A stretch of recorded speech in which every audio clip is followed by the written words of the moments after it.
Hi there, hope you're well, hope you're having a good day. Quick tip today is about selection criteria on redundancy consultations and redundancy processes. Obviously the law tells us that we've got to make sure that we don't discriminate against protected characteristics. So that's things like sex, race, religious beliefs, things like that. So that's obviously a given and is absolutely critical that we ensure that we don't discriminate against anybody. But then for me there's also another level. There's the moral obligation as well as the legal obligation. So when you think what you're doing in redundancy, you've got people's lives in your hands, and it's the most devastating time of someone's life often.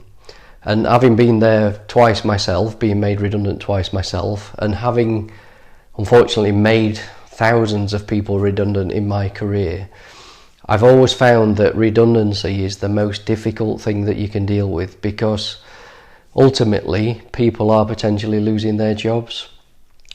And the difference between dismissing somebody for redundancy and dismissing somebody for gross misconduct, for example, is in gross misconduct they've done something to deserve it. In redundancy they haven't. It's not the employee's fault. It's just the unfortunate business circumstances that mean they could be losing their jobs. So as managers, we've got a real moral obligation as well to make sure it's as fair and as objective as possible. So I really would encourage you to look at your selection criteria and make sure that the criteria is as objective as possible.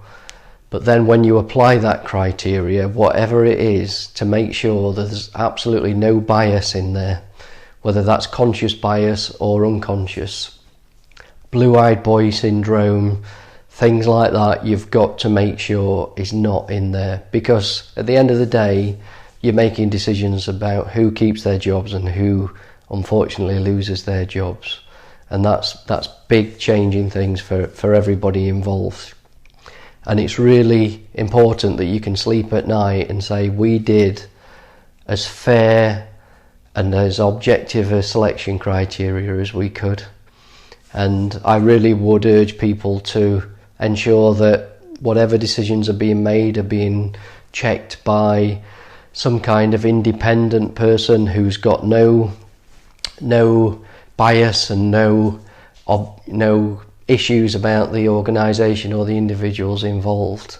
And that way you're making sure that whatever selection criteria you have, whatever decisions are made on people's lives, is as fair and objective as possible. So I hope that helps. Obviously if you need any help on that, by all means give us a call.